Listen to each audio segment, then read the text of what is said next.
It's never going to work for me. I mean, this new thing is just simply never going to work.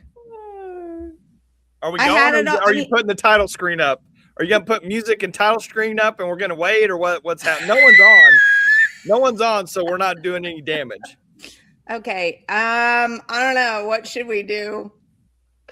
I'll put it up. I'll put it up and we'll see what happens from there. Okay. Here we go.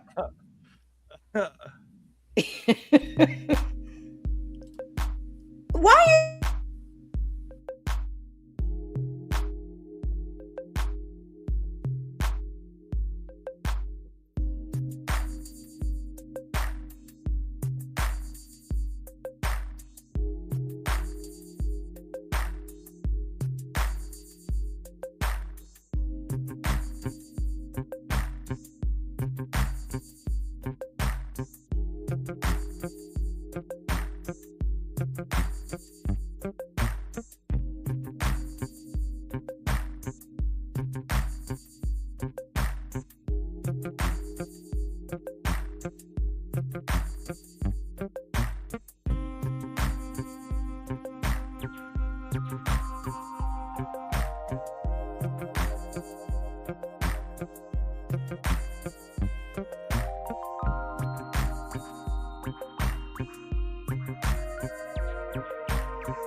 I don't know whether to just give up.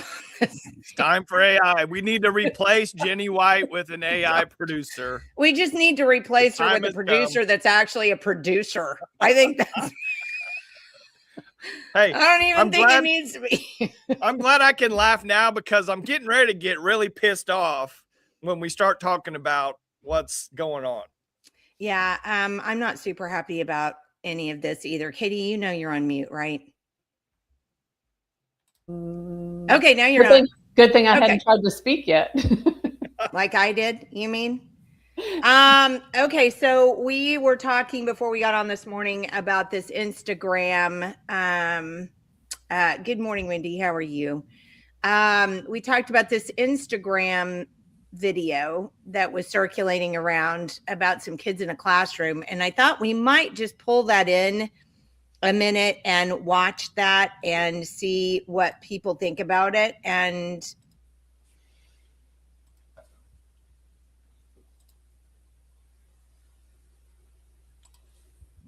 all right, so here's the Instagram story, and hopefully it'll be up loud enough to hear. My name is Rafa. Hi, my name is Lissy, and we're presenting the story of others. The stories of others, intertwining like brothers, trying to change and free from struggles, while at the same time hoping for help under the covers, unrecognized by others. We are all humans, no matter the race. No disgrace, we all deserve a place, and shouldn't have to pick up our pace because a police officer is in our face or a crazy white lady's face is mace. We all are not thugs, and we all deserve hugs, and some of us won't even crush bugs. We're getting deported by ICE, and I can't understand why everyone can't suffice. We have might, so we must fight. Just for our rights, look at the future and set our sights. Fuck ICE. Cooked, our system is cooked. Booked, our president should read a book. Shook, every time we see an officer, we shouldn't be shook. Look, we shouldn't be judged on the way we look. Light shines through the darkest times, no matter the bull. They will not fold if we all uphold. The stories of others, intertwining like brothers, trying to change and free from struggles. We can shine as we work together. And who knows, maybe like the phoenix, we will continue to rise. It's Kaylin. My name Okay, and My name the is Lizzie. You're actual presenting the applause story that of came in. others. Sorry, my mouse is The not stories of working. others, intertwining like brothers.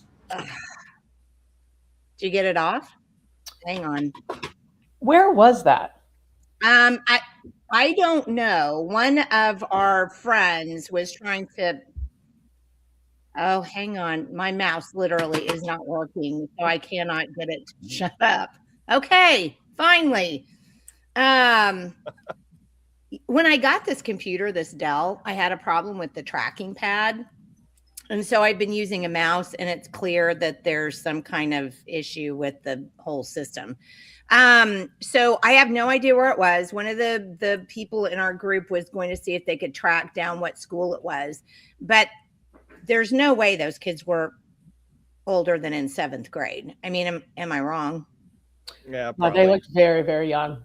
Yeah, very young. Really concerning.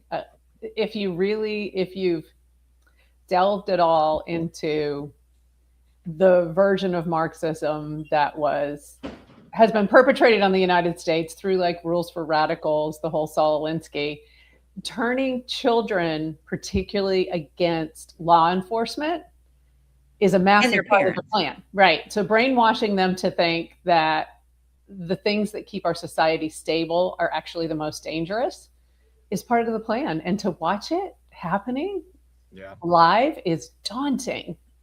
Well, I wonder if that was kind of done all within the classroom, or if you had some major liberal parents, that did that, like for a presentation, got those 3 boys together, help them, write the script, and then they presented that in class. I wonder which scenario that was. I wonder. I tend to believe that the teachers are bringing this in, that's an assignment.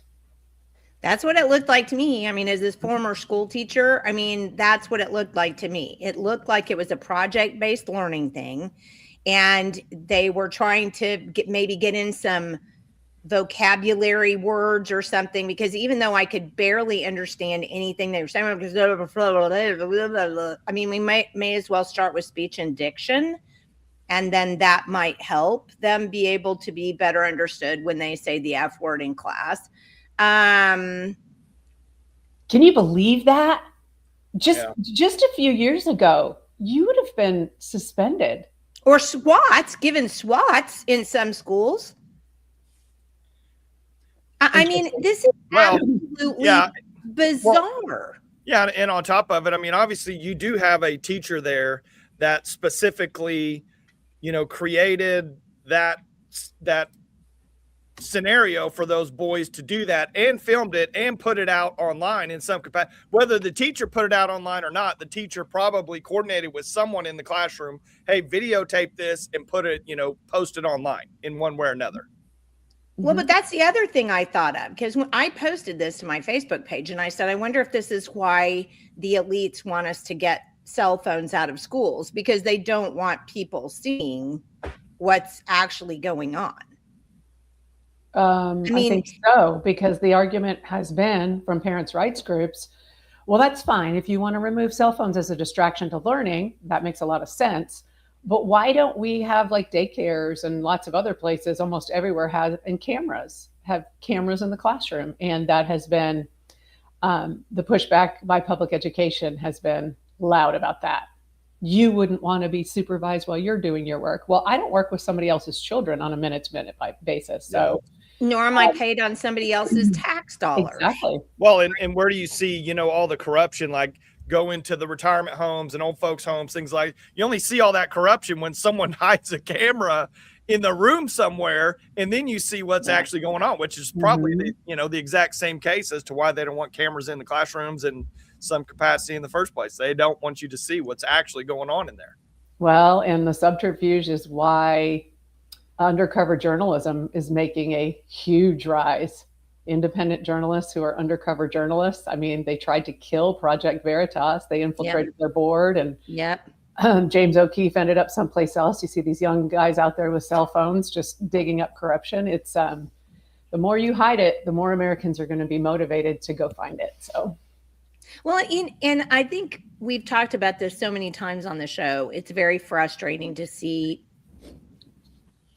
the lack of interest, it seems like, in people wanting to stop this stuff. But then I also think because there's a lack of, you don't see Wendy Suarez reporting this stuff for Fox.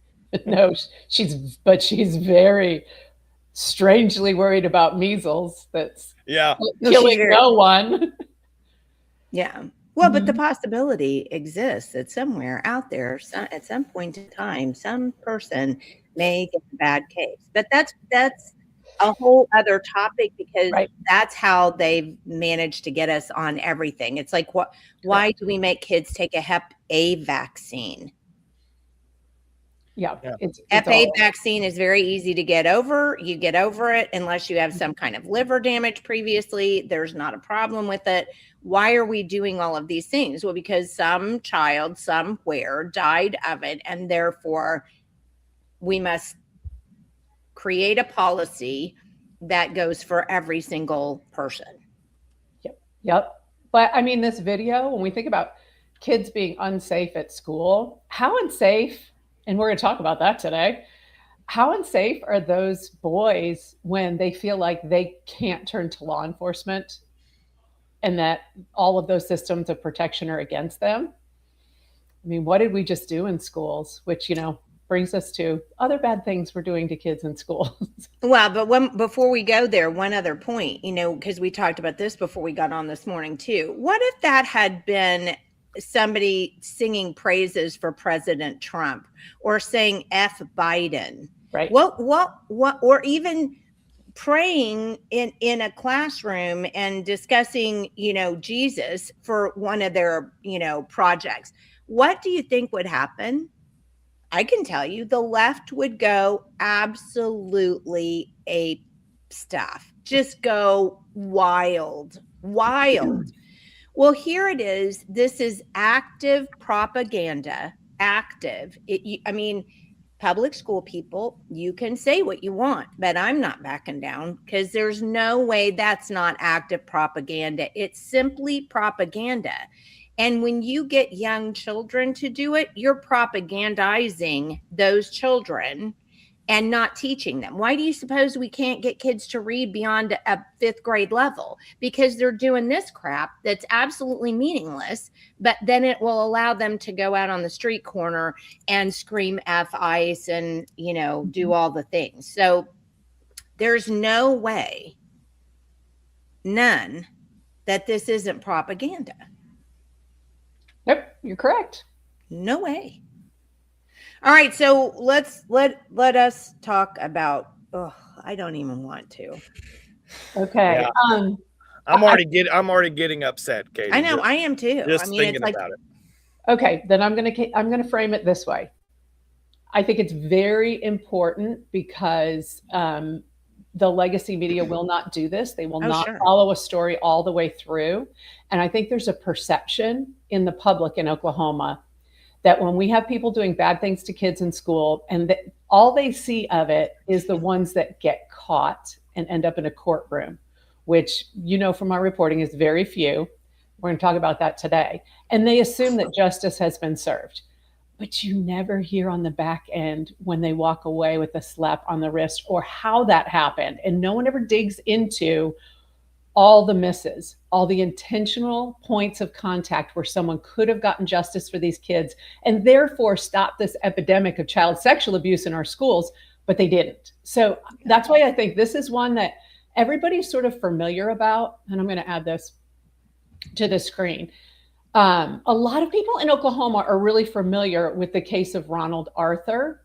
It definitely made the headlines because it intersected with what was happening in really public politics at the time. So I want to walk through what happened with this case, because what we have here is someone accused, a man accused of molesting boys. And if you just look at the front-facing sort of reporting about this, it makes it sound like it's one kid and that he was already not a student and was out of school. True. That's exactly how they spun it. Nothing to see here. And I want to walk through how they got away with him only being charged on the smallest of the charges that were here, essentially sexting with a kid. And who's responsible for the fact that all of the other kids that came forward, all of the other boys that came forward were excluded from this. And their stories they deserve to be told. This person walked out of jail after 18 months on a 5-year sentence, and it was already a very limited sentence based on the fact that all of the big charges were dropped by the system that's protecting pedophiles in schools. So I think it's really important. It's an election year, and some of the people involved here need to be held to account. So let me go back just a little bit. Ronald Arthur was at Shawnee Public Schools here in Oklahoma, longtime high school basketball coach, also the assistant athletic director. And he was involved. There were allegations of him molesting male students that were reported to local police as far back as 2007.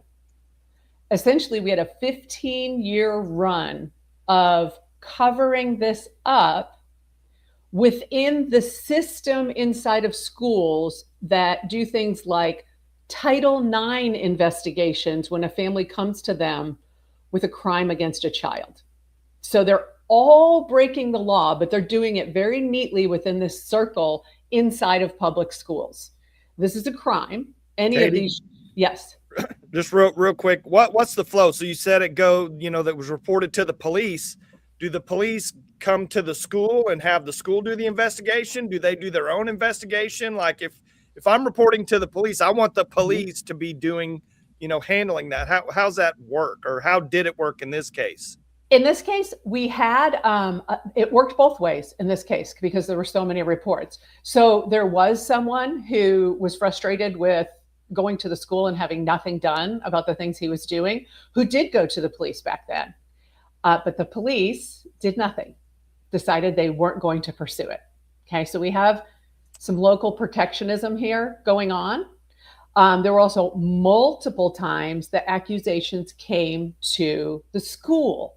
And what I believe is a lot of times parents go straight to the school. They think it'll be handled. They think their child will be protected. They think that this person is going to be removed and that there won't be this huge publicity around it. It won't become public. Because imagine what that's like for your 14-year-old son who finally admits this to you. The last thing you want to do is have that kid labeled in the town and the entire town knowing it. I do get that. So they go to the school, and often there is an officer of the law involved, but he's a school resource officer. So parents believe that law enforcement is involved in investigating when actually the officer in the room works for the school and answers to the superintendent. So is part of this cover-up. And so when they say we're investigating, what they're really talking about is a Title IX investigation, which has always been absurd, but this is how they have gotten away with it. And they will do some kind of an investigation. They will assure the parents that they're dealing with it. And then in this case, it was really, if it wasn't so sad, it'd be comical. 3 different school administrators over 15 years did things like put him on written letters of improvement or written reprimands. They ordered him to do things like read this book and write a report about what you learned. Read this book. Wow. Read this book or this training. As if I molested a student and I got a book report. Exactly. That's exactly what was going on. So let me tell you about the accusations, the cover-up, and how that investigation finally sort of happened. Because Michael, let me throw this comment in from Roberta, because she said, not to mention it took Senator Jett doing a public press conference demanding an investigation, and then Shawnee Public Schools harassed Senator Jett for months, demanding his personal phone records. Remember all of that? They did. And I've reported on that in the past. I didn't include it in this particular one because the whole thing gets so complicated.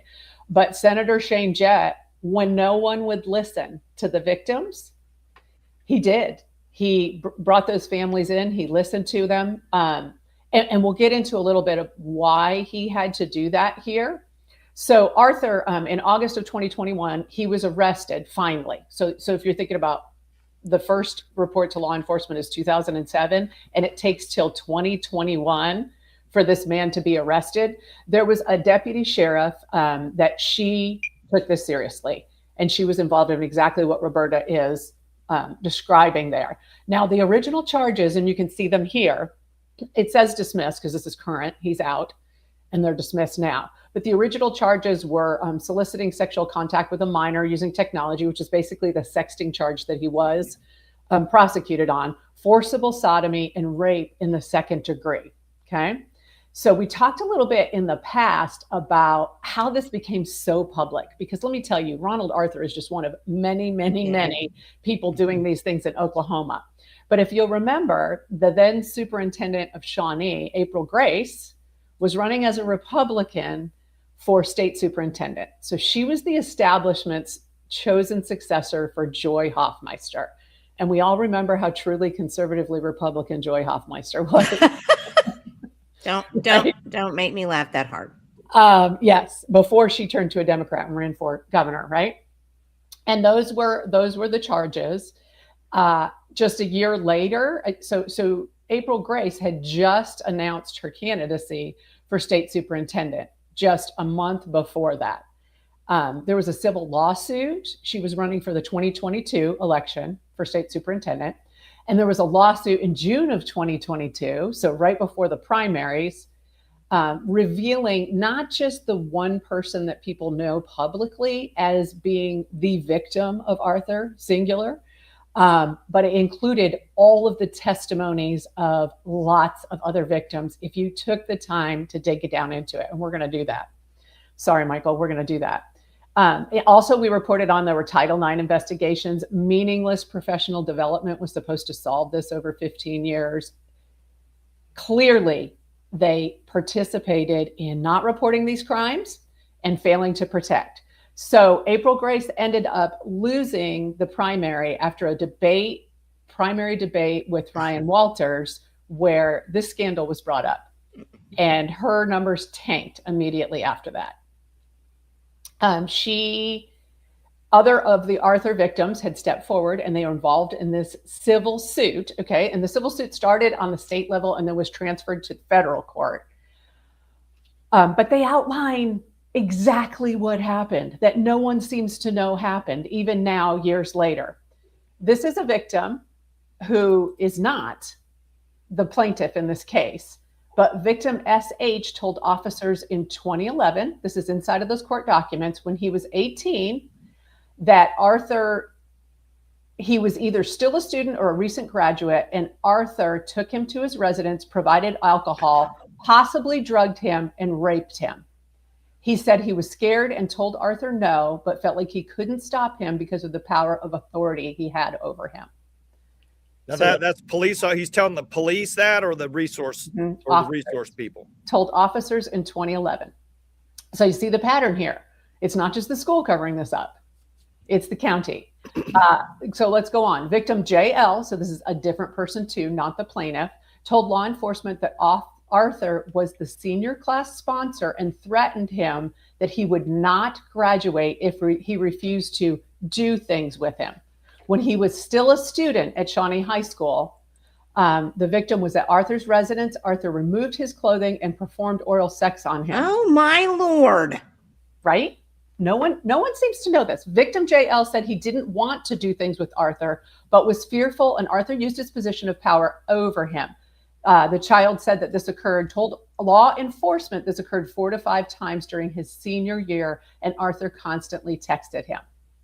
So 18 months, let's just remember.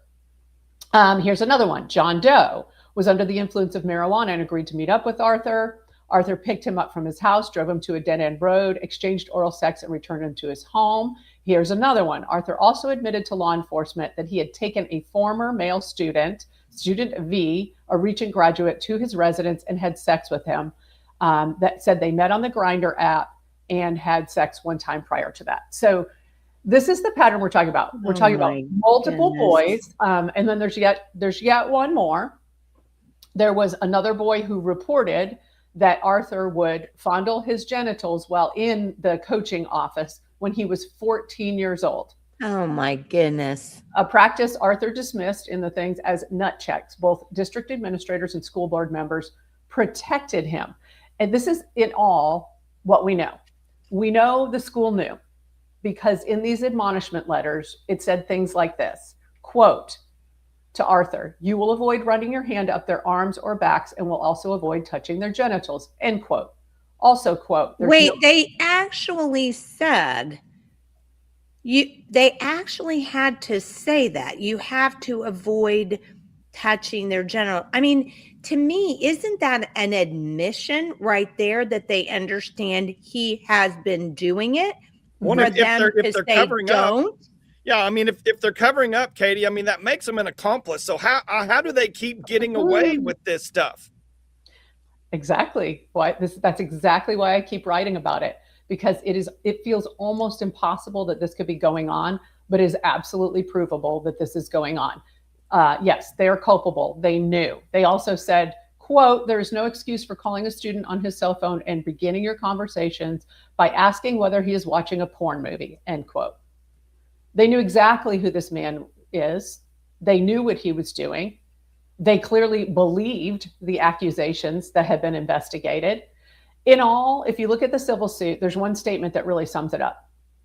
It says, after 4 admonishments, 1 complaint and reprimand, 2 suspensions, 2 complaints, all related to sexual assault, sexual harassment, and inappropriate conduct with students, Arthur remained employed by the Shawnee School District. So not only does that implicate the administrators, but just as a commenter here on your program is saying, it implicates the local school board. They were aware. There was a bit of a battle that went on the school board.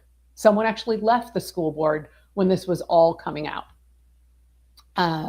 This is literally, I mean, on top of being okay, they're covering it up. Obviously, they all know they're covering it up. That makes them an accomplice. Right. I mean, they have a legal duty to act on behalf of those kids. So, I mean, is there some statutory law that allows them to get away with this? I mean, we just have such a weak AG and weak people in leadership that, I mean, every one of these people needs to go to prison, in my opinion. They need to be in jail for 50 years. They need to go to prison you put a superintendent, some board members, whoever, that teacher or not teacher, that coach there, that you put them all in jail for 50 years, and that's going to stop this real quick. Well, what's interesting about what you just said, there was an announcement within the last year where Governor Stitt was sort of bragging about this piece of legislation passing, him signing it, that we have the harshest laws against child sexual abuse in the country. And in some instances, it can be the death penalty. And I think that law was well-meaning by the person who brought it in the legislature. But if you really look at it, it protects only children under 14 years of age.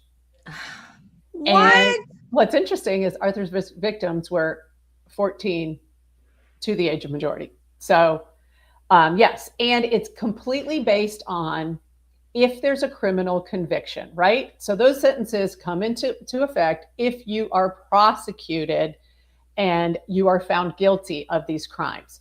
Within public schools, and some of the laws of our state really do protect pedophiles within public schools. So we've talked about this a million times, and we'll get to it here in a little bit, but I'll tell you how they do that.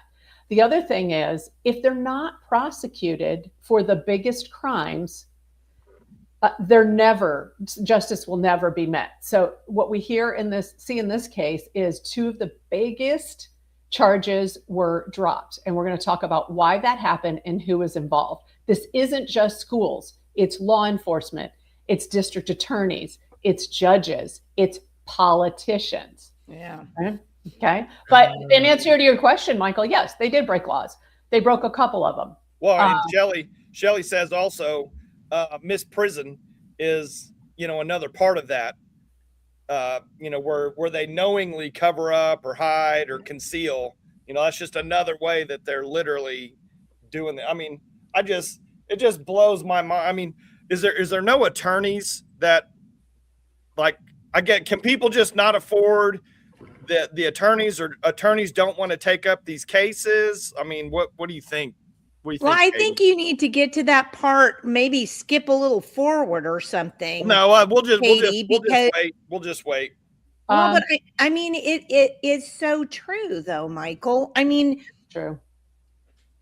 What you're saying is unbelievably correct on every level. What parent has the means to go out and get an attorney? And even if you have an attorney, look at Maria Seidler. She's an attorney, a retired oil and gas attorney who's been out there fighting so many of these battles, and they just prosecute her for trying to help the people. I mean, that she's trying to help. It's ludicrous.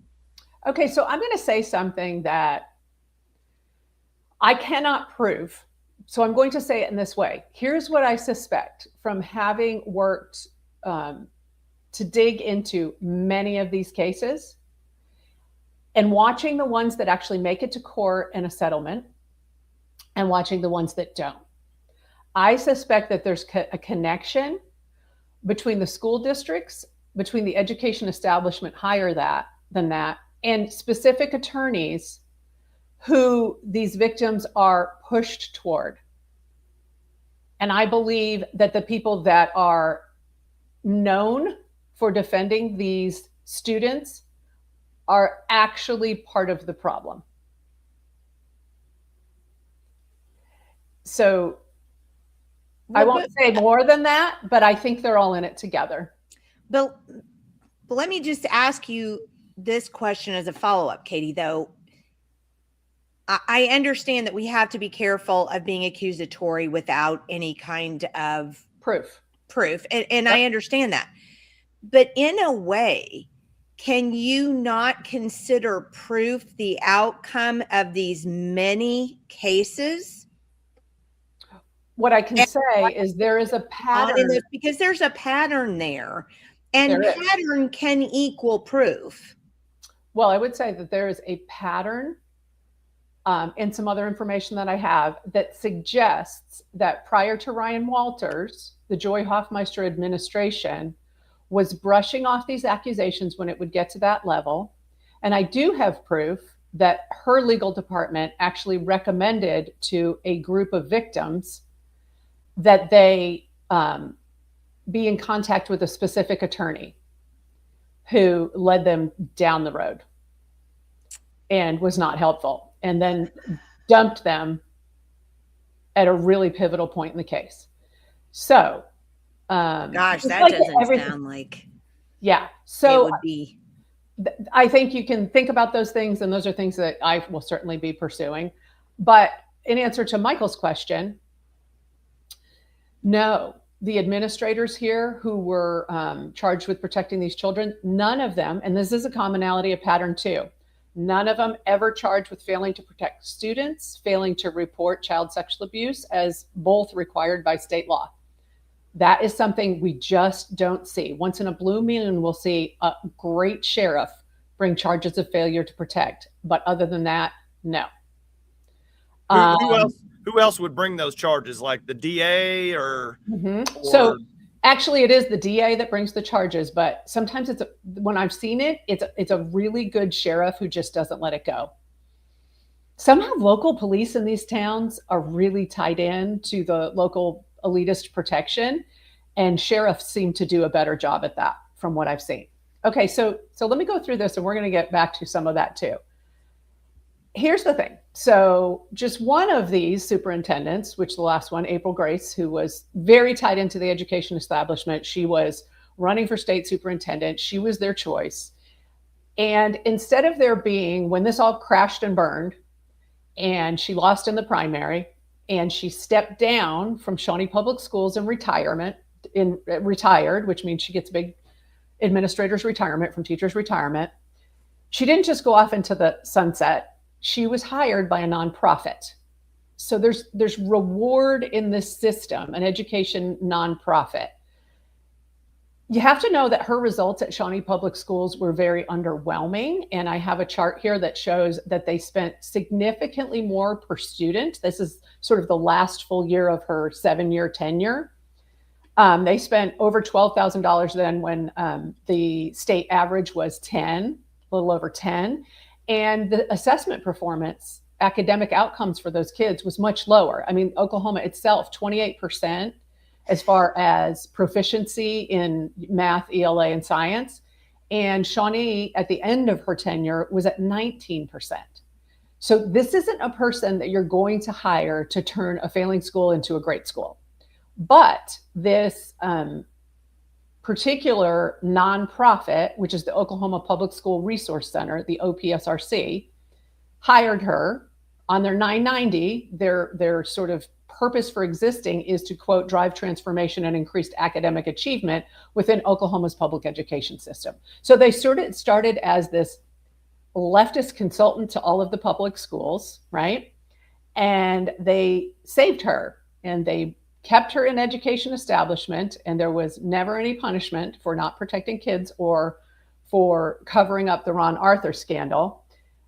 Interestingly enough, the OPSRC, that NGO that she went to work for about $170,000 a year on top of her administrator's retirement in perpetuity, it was founded in 2012 by some really leftist influences who have taken over public education behind the scenes. And they were overwhelmingly funded with taxpayer dollars. This organization in Oklahoma is supposed to be a little nonprofit, over $57 million in federal grants since Good God, $57 million. Yes, so there's a lot of money apparently to reward people who will cover this. Now, the OPSRC, Tulsa-based LGBT activist Dennis Neal and leftist Inasmuch founder Robert Ross served as early directors on this. There's a lot of connection to the George Kaiser Family Foundation out of Tulsa and the Chamber of Commerce. So everything we're seeing in workforce development, this is that army. This is just another piece of that army. And when we talk about Dennis Neal being involved, let me do something very quickly and switch screens, because I want you to remember something about who this is. So I need to stop screen and I need to share screen. Hang on. Let me show you back to another article that I did in February of 2024. Oh, yeah. I remember that one. Dennis Neal, the Equality Center up in Tulsa, is basically the Oklahomans for Equality. And what we found out about Oklahomans for Equality, so think about this $57.2 million that's over here and what money's flowing to these organizations that are now getting involved in education. We found out when the dam broke after the dojing that 92% of the tax dollars funding this LGBT activist organization, of which its founder was linked as a founder of this education NGO. There was an embezzlement that I found of $160,000 that they just sort of wrote off. But then in the research, 92% of their funds were flowing through entities that started out at USAID. Yeah, all federal money coming in, controlling and covering up in all these schools. Exactly, all federal money doing this. So she also, April Grace, another, I've told you guys this so many times, beware of leaving your children in charge of anyone who gets a lot of awards within the education establishment. She is covered up with all of the awards, the superintendents of the year. And April Grace was also credited with pioneering a, quote, Magna award-winning partnership with a telemedicine provider. So the superintendent of public schools is getting telemedicine providers in a partnership within the schools, reaching over parents' responsibilities for the medical care of their children and mental health care, we know that, and bringing it into the schools. These are the people being rewarded. So now let's talk about what you were talking about, Michael, about how in the heck is this man, when all these kids are coming forward, and by this time they're men, there was only one in the civil suit who was under, by the time they filed, that exemption in the statute of limitations that I talk about so much. So the statute of limitations in Oklahoma says now, if you're going to sue someone for perpetrating on you or failing to protect you from child abuse, you have up until age 45. Because I was reading something that says the average age that someone comes forward and says they were abused sexually as a child is 42 years old. They just don't tell people until much later. The damage silences things. So in Oklahoma, there's a caveat that says up till 45 years of age of the victim, unless you were perpetrated on in an institution, such as a school, a group home, those kinds of things. So only one of the victims was still eligible to do this. What the law says is if it happened in a school, you have to report while you're still 19 as the oldest. So I want to ask you this question. What would be a rational reason that they would keep the reporting age so low? The rational reason is to protect the schools and those who insure the schools, which now implicates the unions, from getting hit with all of these lawsuits. No, that's the irrational reason. That's the reason that's rational for the school. I just mean in the world of reality. Okay. Does that rule actually help anybody but the perpetrators? I mean, can you even think of a way that rule would help anybody but the perps? Well, it unprotects the children, and it ensures that child perpetration in public schools will continue unfettered, because all that these people care about is the money and the position. Okay, but I wanted to make that point for this reason, Katy. A lot of people, they're told this is the way it is, and you have to be under this age for it. And people just take that as somehow law, just because somebody said, well, this is it. And they don't really stop to think, well, how does that protect these kids? Or does it not protect?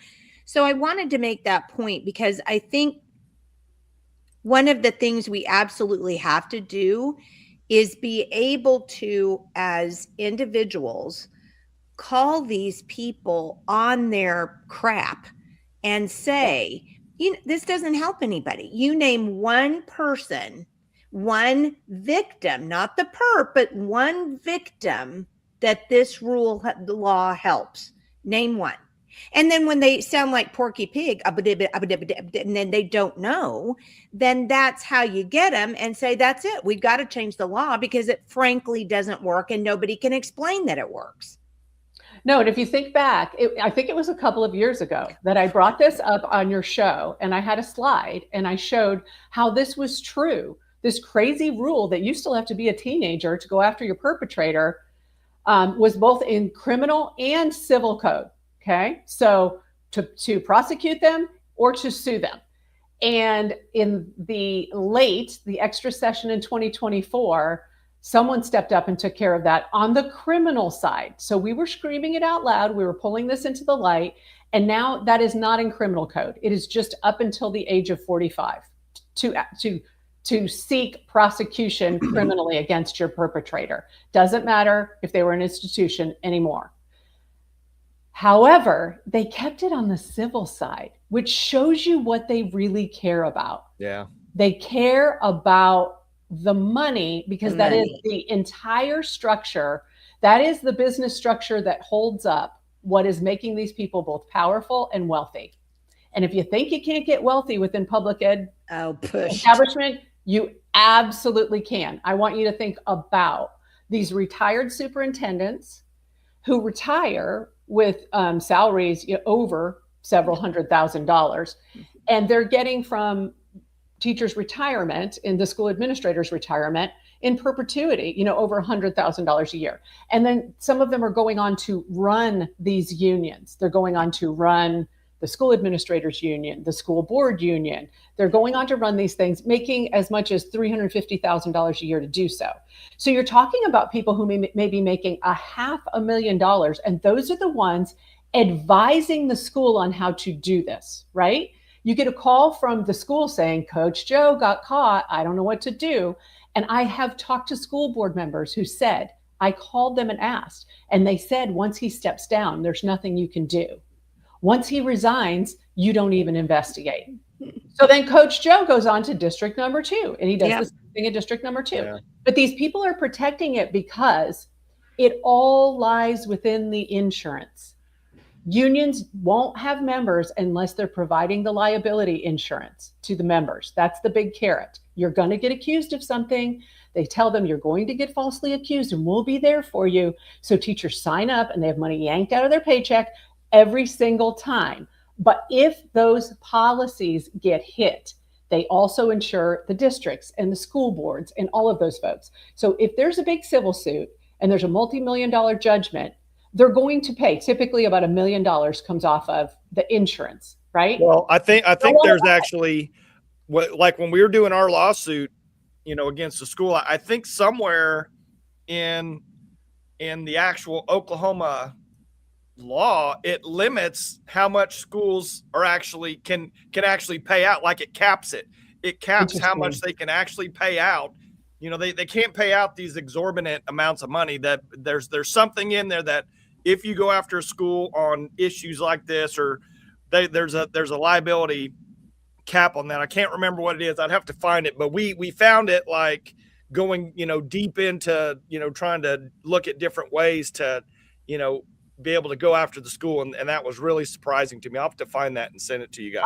I really would like to know about that. Me too, because that's not what happened in Kingfisher. Remember what happened? That was only $4 million or so. That's not that much. And in the grand scheme of, large payouts and stuff, there's a cap on something.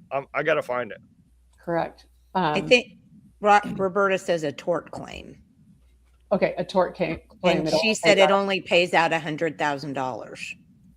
Interesting. We'll have to look into that. I mean, there's so many safety measures built in to protect the system here that I don't doubt it. I want more information on this. But I will say another one of the big safety measures is keeping these people from being convicted criminally. If they can keep them from being convicted criminally, it makes it much easier to get out of the civil suit. So we say, no, he wasn't even convicted. Yeah. So in this case with Arthur, we had a DA, I call it the DA shell game going on at the time. So there was a DA named Grubb who was being investigated in Pottawatomie County, where Shawnee is at the time. There was a grand jury that said he was basically taking service fees for delayed prosecutions, including in child sex crimes. So he wasn't prosecuting these people. And there are instances for for diverting prosecution and for fees going to the DA's office to oversee that particular case through its end. But they aren't supposed to be these kind of cases. But he was doing it. Some of these were undocumented. They were happening behind closed doors. So this is super fraud happening within the prosecution system. So he actually ended up stepping down because of people like Senator Shane Jett, at the time, Attorney General John O'Connor. Cindy Byrd did an audit of these things and found where the money was going that it shouldn't be. So that happened. And this case of Arthur was moved by then John O'Connor, who was the AG, to Cleveland County because no one thought he was going to be prosecuted in corrupt Pottawatomie County. So it went to Cleveland County, and Greg Mashburn, you may be familiar with him. His name's actually James Greg Mashburn. He was the district attorney in Cleveland County at the time. His office dropped the 2 biggest charges against Arthur. I mean, the biggies that we're talking about have the harshest penalties, and left him only with the inappropriate conversations, use of technology, sexting kind of charge. Okay. So then when a new DA came to town and was appointed by Kevin Stitt, he's still there. His name's Adam Panter. And he decided he was not going to, the case was moved back because now we have a good DA supposedly in Pottawatomie County, newly appointed. We're going to trust this process. The case came back to him, and he decided not to reinstate those 2 charges. So we have 3 DAs on this, 3 DAs helping this man to not be prosecuted for what would have been justice for the victims. Okay, so I'm going to point out two things. Roberta says you can only sue a government agency with a tort claim. You can sue the person on a civil claim for much more. Mm-hmm. So that's the difference. But then I want to point this out. Adam Panter was elected? No. What? He was appointed by Governor Stitt. We have many. Isn't this funny? Because I maybe I'm wrong, so help me out here.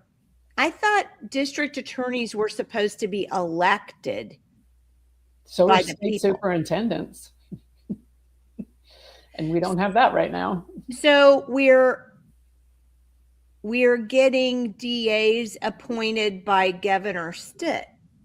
Yes. If a DA steps down, our governor has the responsibility to appoint an interim until another one is elected. Until another one is elected. But how many elections have actually been occurring in DA positions?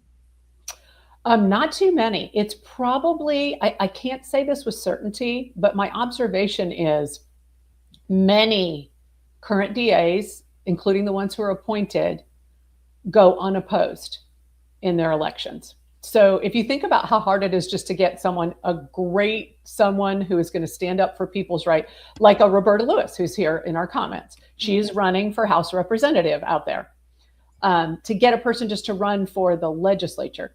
Now you have to have an attorney who is truly public service minded and is not just interested in political advancement to run for that office. It's very difficult to find. So they run unopposed, and the appointment becomes the forever. Right. Well, lots of people have said to me, well, they just don't pay them anything. And I'm not going to say that's not right. I mean, because when you've got skyrocketing university costs and the skyrocketing cost of even going to law school, it makes sense that you can't graduate law school and go, oh, well, I think I'll just take a pro bono job. I'll just hang my name out on the shingle and just say, sure, you can come on in. I'll do this for free. I mean, people have to make a living. So I understand that. But then on the other hand, I think a lot of it is coming down to what you kind of said too, Katy. It's unbelievably hard to get anybody to run for office. I mean, I've tried to recruit people. I tried to recruit people before I did it myself. Well, I can't, I just can't. I don't have the time and I have to do, and there are 100,000 reasons why people can't do it. And I'll be honest, when you look at the microscope you go under for being an elected official and the way the leftist crowd, and I'm not going to use Republican or Democrat because there's some great leftists out there with R's on their chest. The pushback that you get and just the torment, it's not even discussion. It's just torment. They just torment you. We're not raising people in this culture to have a backbone. We're not raising people in this culture to stand up and be able to speak their conservative values. We're teaching kids to stand up and push back on everything that society holds dear. Now that we're definitely doing. So we've got a lot of people out there who think they have backbone because they're screaming F ICE and all of this other nonsense. But that's not good governance. That doesn't have anything it certainly doesn't keep people safe. It doesn't help kids learn in school. I mean, it's bizarre. I mean, we have just basically, I think, uneducated our population to the point where they don't understand the existential crisis that we're in. They don't understand how to stand up for their own feelings and thoughts. And this is what we get. I mean, the people screaming and threatening people are winning. I'm going to give you a bright spot here that's being mentioned in your comments that I am. So this particular DA position out in Pottawatomie County, There is a challenger this time, and it's a man named Daniel McClure. And I can say, as a journalist, I've covered some things that he's been involved with, and he's been on the side of families and children. He is very involved in taking up DHS cases where the government is overrunning families rather than just coming alongside, getting that public contract and rolling along with what DHS wants to do. So I'm very encouraged that Potawatomi County is one that has a great choice. Yeah, I agree. But you're right. It's very hard to get people like that to give up, a talented attorney to give up an outside practice to take on public prosecution. I absolutely agree. Okay, so the end, getting back to Arthur, in the end, Arthur was just convicted 5 years imprisonment and a $3,500 fine for everything that happened to all of those boys. $3,500. Yes. And he even tried to get out of that, just the sexting charge. He immediately appealed. And here on the screen, you'll see some language from the Oklahoma State Supreme Court's decision on that. Arthur said that there was not enough evidence to prove that his communications, because now we're only talking about the sexting charge, his communications had anything to do with sex.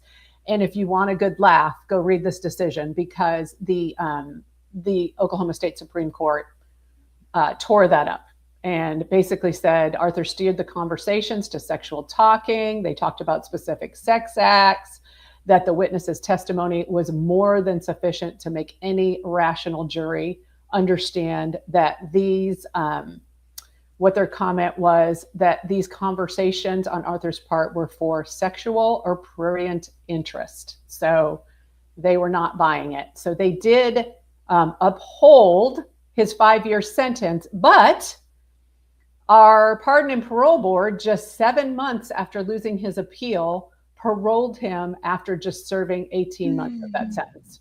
And this is the proof here. He is in July. So in March of 2025, the parole board made that decision to release him in November, just a couple of months after the decision was made, but he was still in prison. He became a registered sex offender. He lives in Edmond. They have him listed as a non-aggravated and non-habitual offender. Oh my goodness. Despite the 15-year pattern that we know about. So these are, and then let's talk about the civil suit, because I think this may, for me, be the worst part of it. The young man who stood up against this and was the plaintiff in the civil suit, the suit ended up being dismissed. And the others could not participate because of that caveat in the law that I told you about.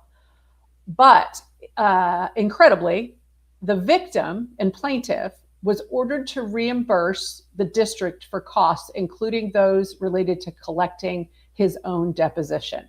So we have an order here in the court for $2,790 for these fees that the victim had to pay back to the school.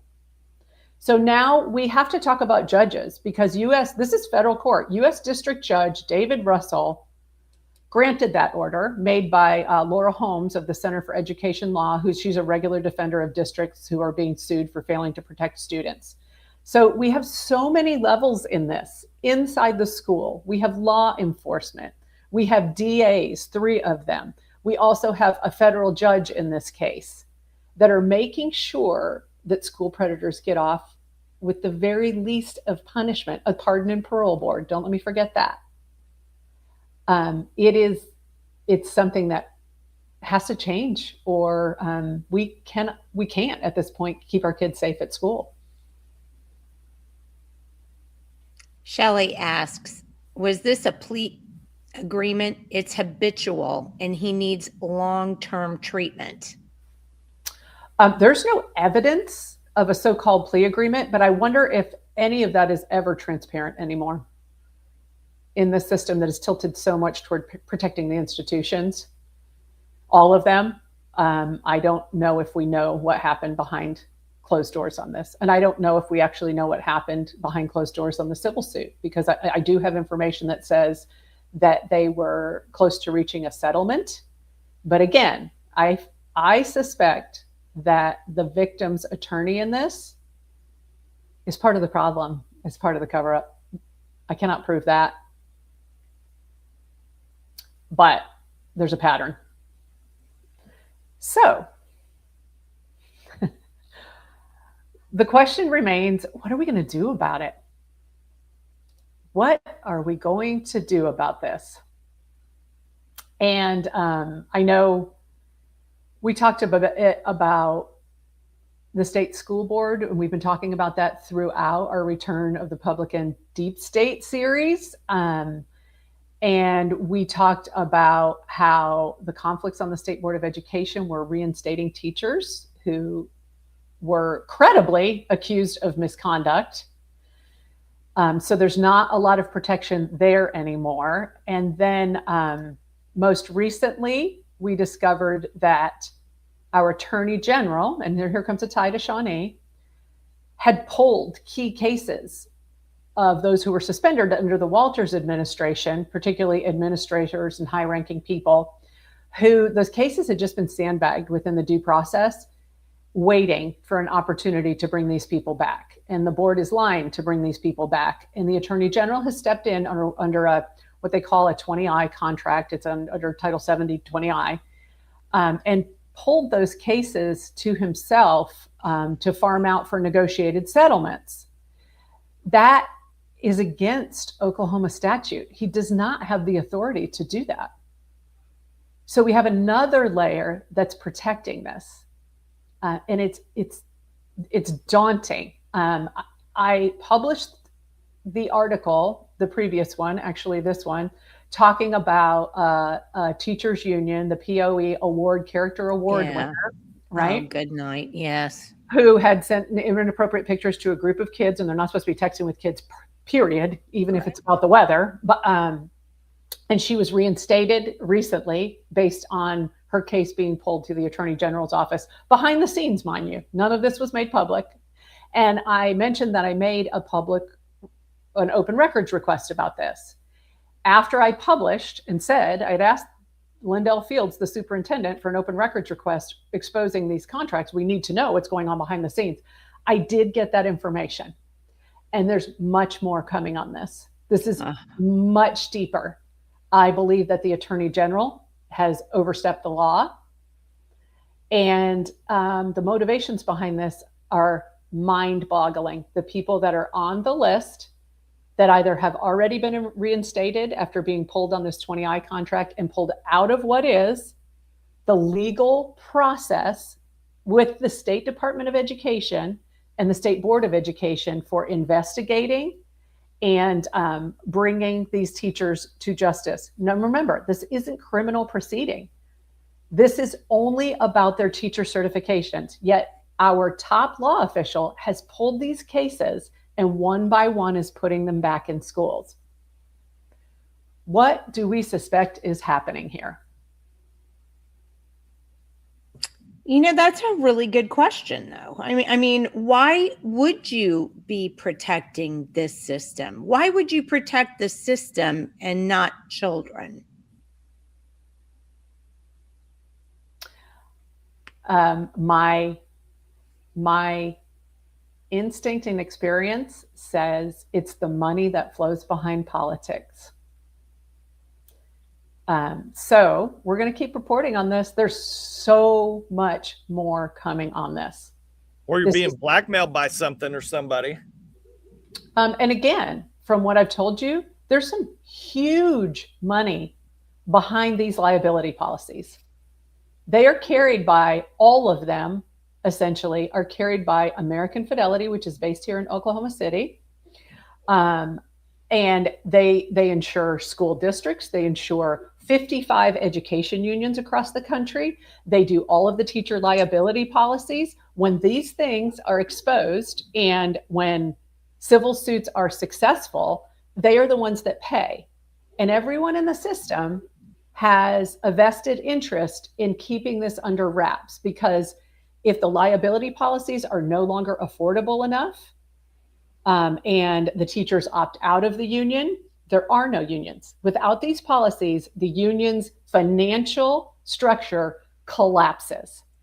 So everyone has a vested interest in not paying out on these cases and therefore hiding them influencing the law behind the scenes. There's an army of lobbyists involved in this who influence the law behind the scenes to make sure that the laws are tilted in favor of protecting the institution and not the children. It's massive. And we're so now corrupt, Katy. We're so corrupt. I just can't believe how much we sell our soul out for money in this country. If you will sell out the innocence and safety of your children, yeah, God help us. God help us. But I think it's incumbent upon all of us to expose the truth about this and protect Oklahoma's children. Oh, I completely agree. I mean, and what you're doing, Katy, is unbelievably valuable. Unbelievably valuable. I think, I mean, and Michael, I don't know how many times you've said this. I'm not even going to try to think on it, but you're right. I mean, until people have something come and park on their doorstep and then poop where they have to clean it up, they just don't care. You know, they've got their boat, they've got their Thunder tickets, they've got their whatever it is they're doing that they, you know, and I get that people are inundated by stuff at this point. I mean, I really honestly do understand that.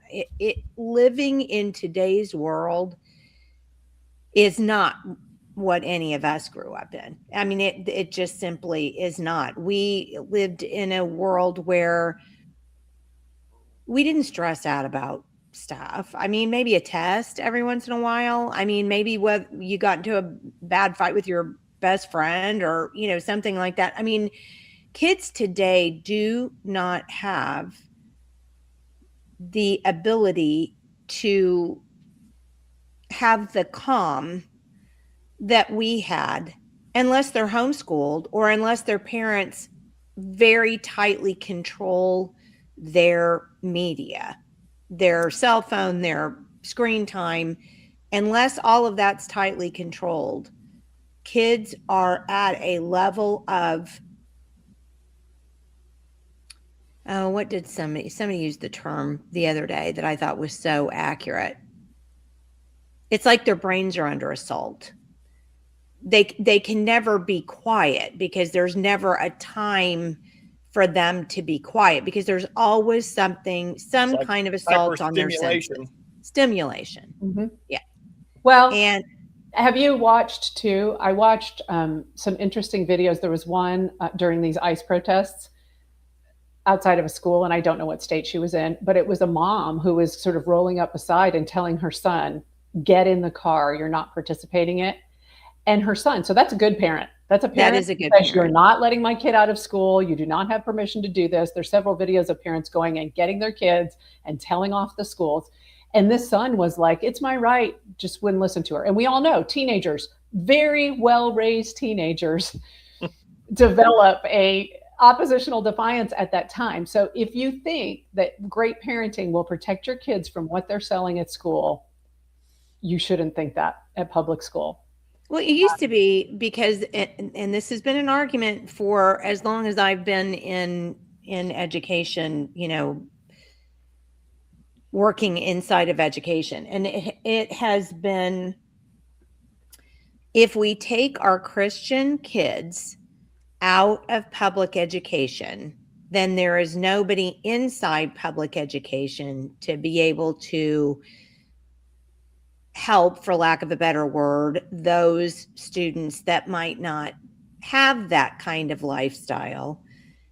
And my response has always been incredulity, because I'm like, how do you feel? There is maybe 1 in a million kids that's able to maintain their own center, maintain their own ideals when confronted with an entirely different set of ideals, and not only an entirely different set of ideals, but a different way of coming at it.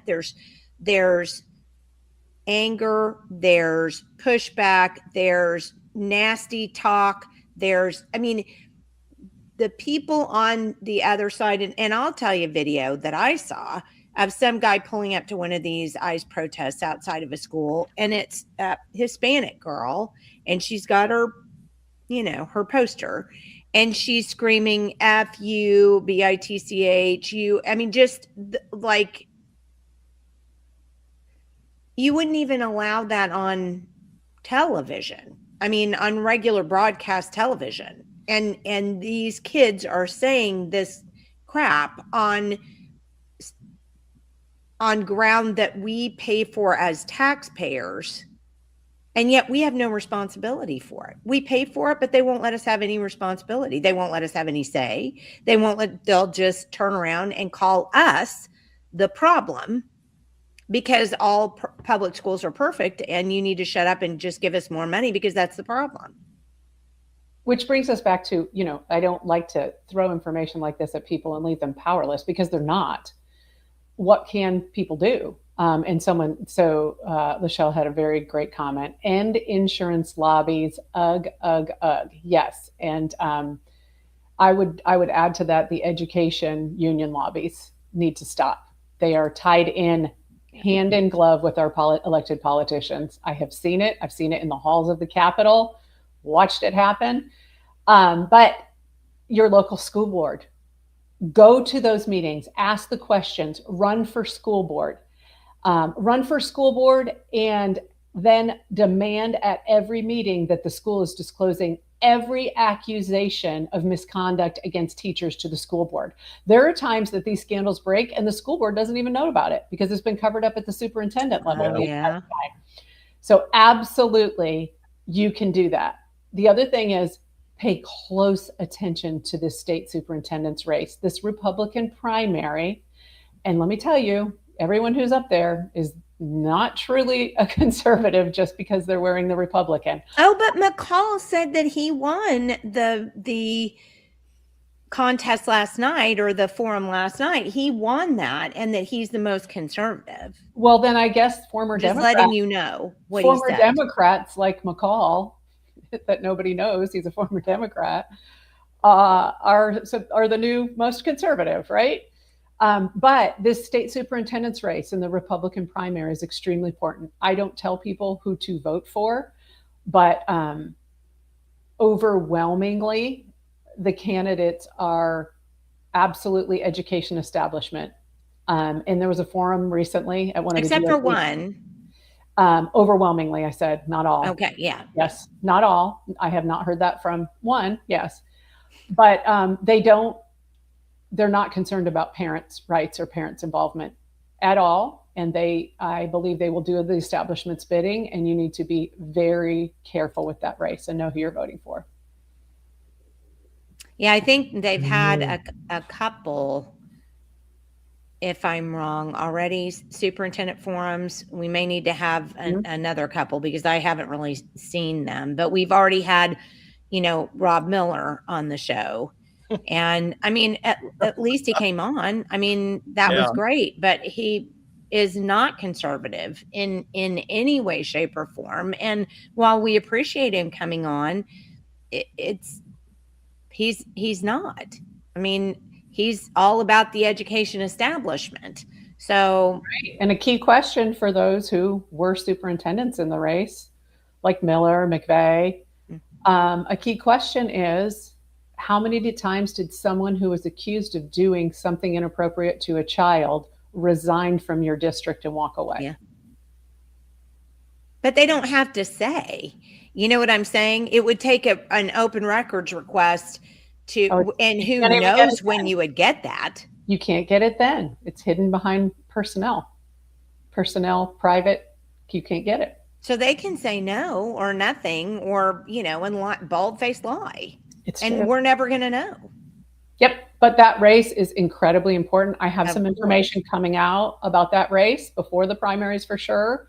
So keep an eye on V1SUT.com, and we're going to expose some of those things.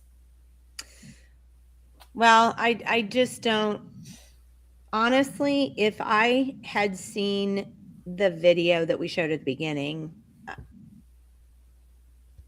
I think I would immediately pull my kids out of school, and I would immediately be up in arms. And I don't understand why people are so ho-hum about it. I can't figure it out.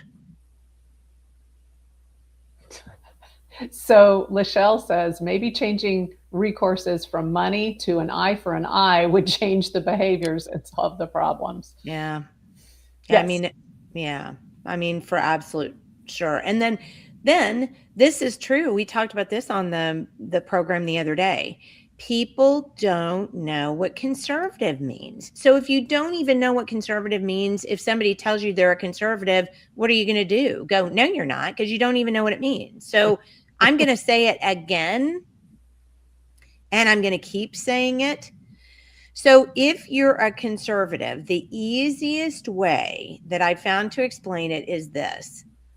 If you're a conservative, you want to conserve the power to the people. Okay? So we're conserving the power to the people. That means smaller government, lower taxes, less regulation, more private things, less public things. And it's very easy to catch people on this if you say to them something like, so what about the Oklahoma Promise Scholarship? Are you for that? And the Oklahoma Promise Scholarship is a taxpayer provided scholarship for people, for kids to go to a university. So at what point do my kids not get that scholarship, but your kids get that scholarship, but I'm paying that scholarship for your kids to go when I could be saving that money for my kids to go? So every time you stop, every time you hear something, you should stop and you should think, is that something I'm supposed to be doing on my own? Is government supposed to be doing that for me? Should government be doing that for me? Government has no business taking your dollars and giving them to somebody else for any reason at all. That means a scholarship to go to private school, which is what we have with these school choice vouchers, right? The Oklahoma Promise Scholarship. Most of the issues that we have with government public programs in general, it's people don't understand it. So I'm hoping that makes a little bit more sense. And you just remember, true conservatives want to conserve power to the people. That means more personal responsibility, more liberty for the person, less involvement from government, less intrusion into your pocket by government to redistribute your wealth to somebody else. So while you're talking about definitions, see, Shelley and I, man, we're copacetic. Right. Yep. Also, and all nonprofits, really a redefinition of what is a 501(c) would definitely be good. Yep. Let me say this, while you're talking about definitions, you made me think about, and in just in the last second here, they're redefining everything our kids are learning as we speak. So the definitions are really important here. I'm not going to go too far into this, but if you go to V1SUT.com, I posted a guest article by a man named Tucker Cross. Now, Tucker was the director of policy under Ryan Walters' administration. Very bright young man. He orchestrated the committees and the entire process into revamping the social studies standards by which our kids are taught. So we're talking about history. And now that Ryan Walters is gone, they pulled sort of this, the education deep state has pulled that there was a procedural problem. And the standards that Tucker helped to initiate were approved. And now they're going back and saying there was a procedural problem. So we need to run this through the procedure again. In the process of running it through, they have gutted it. And they have taken out everything that is the true history of this country. It is daunting. It's not a very long article. Go read what Tucker has to say. you will be taken back. So I will tell you, with the pushback, since Tucker's come out, he's been on several different platforms talking about this and bringing attention to the fact that they were trying to change these standards. Superintendent appointed by STIT, Lindell Fields, then extended the deadline for public comments, I believe, until midnight last night instead of the night before, as though that is really a big concession. But these will have to be approved again. So you have an opportunity to call your legislators to be loud about what you want and don't want in these standards. These changes they deny the country's motto, the under God we trust. They took out 2 entire high school courses, one on 20th century totalitarianism. Yeah, that was bad. Yes, and then one's more of a Western civilization-based course. These kids will not know the history of how these different ideological movements have harmed society in the past, which is allowing them to be run over by it in the present. Yes. I really encourage people to find out what's happening there with the standards and to speak up to their legislators. I like what Gracie said. The only problem with those standards was that they didn't like him. And that's true.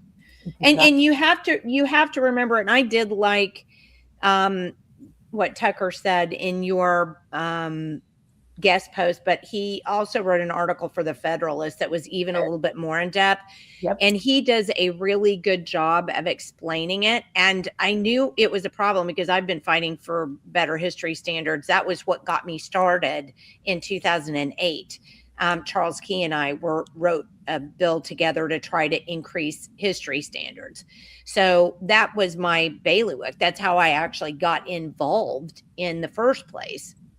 And I honestly didn't understand what some of the problems were until I read Tucker's piece. And I thought, oh my goodness, I didn't even put that together. It is the insider's perspective. He really lays it out in the article on my platform about what was happening behind the scenes, about why we can't get education reform, what's happening, how it's thrown off the tracks after we elect someone to do that. And I thought that was just really valuable information for the next go round. Well, and I thank you for publishing that. And I really do encourage all of our viewers this morning to watch that because or read that because it was really quite good. And if you don't understand, then it makes sense. And if it makes sense to you, then share it. Because like you said, just because they're reviewing them right now doesn't mean that's the end. If you didn't get your comments in, there will be other times, through your legislator to be able to. Yes, they have to be approved by the legislature. Yes. So, and we didn't do very well on that last time. But we need to work harder with our legislature to make them understand that just because we have an appointed superintendent right now doesn't mean there wasn't one that was elected, and he was the one that did this because we elected him to do that. So they need to be reminded that they're really quelching public voice here. Exactly. When they deny these standards changes, whether they're getting pushback from the screamy lefties or not, it doesn't matter. He was elected by the majority of people to solve some of the problems that we know have been at issue for a long time. And one of those are the history standards. So think about that since 2008, when we started those. So, yeah. Okay. Michael? Well, you know what really bothers me? Because you're so quiet. I know that those wheels are turning and something's going to come out. Well, what really bothers me is, they changed that, like you were talking about, Katie, they changed that age deal to 42 on the, on one side, but not the civil side. And remember when we had Casey on, and Casey literally blacked everything out until he was in his 40s. Yeah, in his 40s. So, for Casey, there's nothing he can do. But amazingly, I hate that there's nothing you can do. Look what he did. So for those of you who don't remember, a prolific pedophile out in Wetumpka schools He was molesting boys for 30 plus years, and his wife was the superintendent of the schools and was setting the situation up perfectly for him to do so. And so Casey Yoakum is a man who bravely came forward, was molested starting in like junior high, early high school by this man in another district. And he went and he found his accuser after this all became much clearer to him when he was in his 40s. And he recorded him admitting to it. Had Casey not done that, and then it was years of fighting to get the people in that town surrounding him in their education establishment, even after I published the recording, to understand what was going on here. He now, and again, we have a DA who's dragging this thing out. We have, he was arrested finally. He's got a whole string of charges for child sexual abuses, and he's still free, which is the crazy thing. He's still running his Dairy Queen with kids coming in there every day, awaiting this dragged out criminal trial. He goes back, has another hearing in March, and we'll be covering it. But because Casey came forward, even though he couldn't be a part of the civil suit, a string of boys came forward after him. And 2 of those boys were within the age range to be able to bring a civil suit. That civil suit was filed the day before one of them turned 20. It's fighting the clock to find representation and to try and get some kind of justice. So it is, that Wetumpka thing, we're not letting go until justice is served. So I want to throw this up. Well, not throw it up. I want to put it on the screen. Yes. Kimberly McMillan is saying that Daniel McClure is going to be at the Comma Coffee Shop in Shawnee at 3 p.m. So those of you who are on, would Sunday. you please get that information out and get people to go there and help him? Because it's the same thing with Roberta's running in her house district. I'm running in mine. I mean, you guys say that you want better representation, but the problem is, do you know how much signs cost, for example, to get signs? I mean, you're talking about a $4,500 bill to get 1,200 signs. This stuff is not, you can't just get on social media and say you're running and expect to win a race when you have people that have the money because they're in bed with special interests and just sucking that special interest and PAC money in and sending out a flyer, every other week with their face. I'm so conservative. It takes a lot of people to get out and walk 3,000 to 4,000 doors, so please, if you can't get out and help walk, which is the best way to get there, please support us as candidates. Daniel, me, Roberta, please do that. I mean, we don't have to if everybody would even just send $25, we would be like walking in tall cotton. That's a lot. So, please think on that. It is so important to support our local candidates. And if you don't, then shut up about it. I mean, really, honestly, just shut up about it. Because if you can't walk, I get it. Some people can't do that, but you can $5. Come on. Most people can even do $5. So, please, let's be serious about this and seriously consider what we want and how we're going to get there. And if what we want are local candidates that aren't going to take PAC money and special interest money and are going to go try to do the right thing for Oklahomans, we need to support them. So that's my big thing for today. Well, and just to add on to that, Jenny, with my experience in that and everything, I mean, you know how hard it is, but if we get enough of us in there, then we can change the laws in the future to stop all those bad things that are happening. Well, and even if we don't get that many this time, if some of us can just be speed bumps for this, and at least make them answer questions. Well, why would you say that? Well, why do you want to run this bill? Who's bringing this bill? Whatever that is, if we can just be speed bumps even at this point to get some of this stuff slowed down, that's better than nothing. So let's take what we're getting with some of us who are running coming up that are not going to take special interest in PAC money.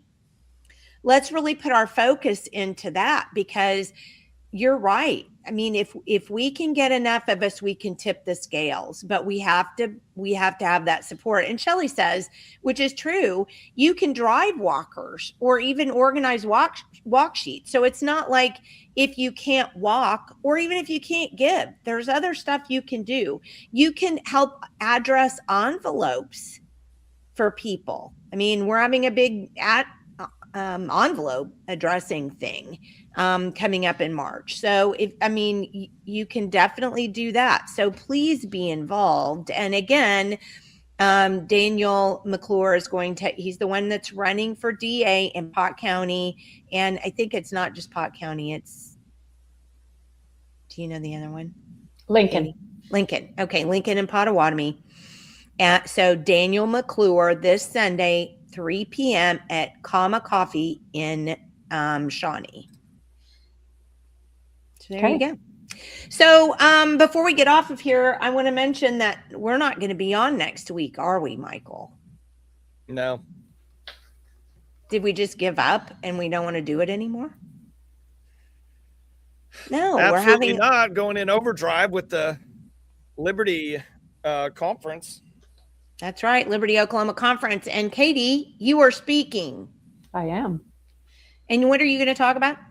I'm going to talk about this amazing force that we potentially have of citizen journalists and becoming a truth teller in Oklahoma in order to reverse some of the things we've been talking about. So giving some tips about that, talking a little bit about the law and protections about that, because people are nervous because I think they don't know how protected we are to tell the truth here in Oklahoma. So that's what I'll be talking about.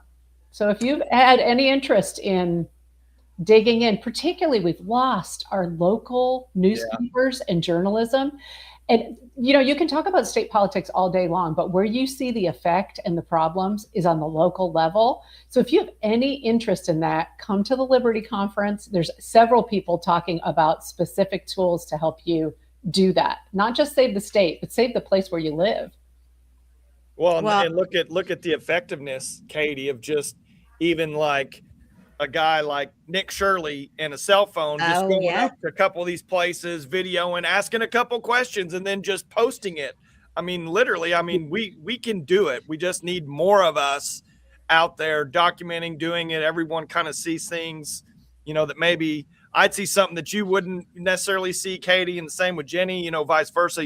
If enough of us, like anything, get out there and do it, we can affect some serious change, just like you already are, Katy. One of the most empowering things you can do is create a platform to tell the truth about what's happening where you live.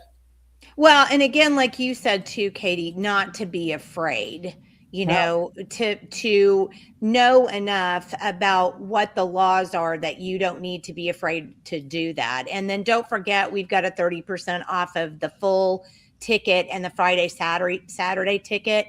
And all you have to do is type in get 30 off and you can get 30% off of tickets. And Lisa says, Jenny, please make these talks available after the conference, even if we pay per view style. I think I need to get back with Mick, but I think Mick was going to record them, and absolutely we will put them up after that in some format. I'm not really sure how.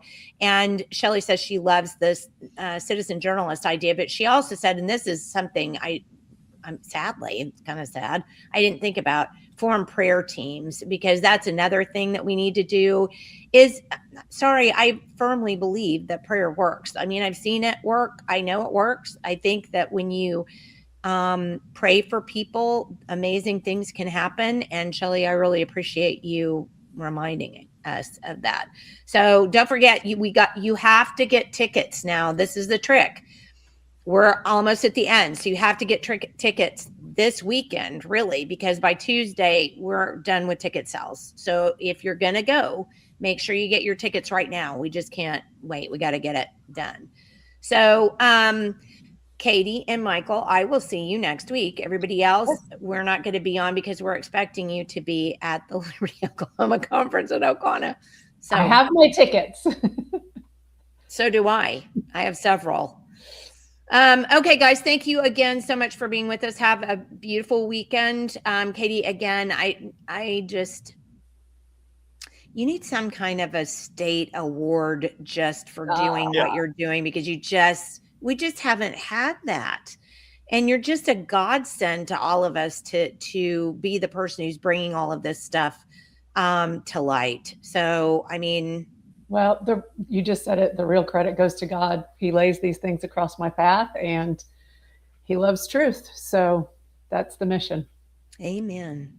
All right, guys, have a great weekend, and I will see you next week at the Oklahoma Liberty Conference, first time we're doing it at Oconee. Make sure to go to liberty.oklahoma.org. I'm sorry, I didn't even say that right.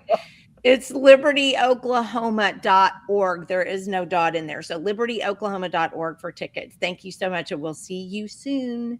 Bye.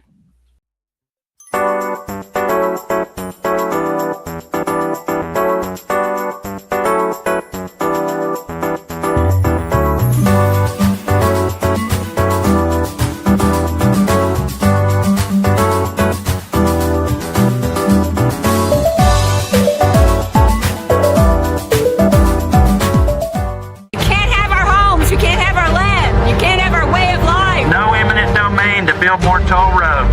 Stay away. OTA. Hundreds of families thrown out of their homes. Hundreds of homes destroyed. If anyone tells you these turnpikes are a done deal, you tell them no. These turnpikes are a dead deal. The best case scenario, this turnpike gets stopped.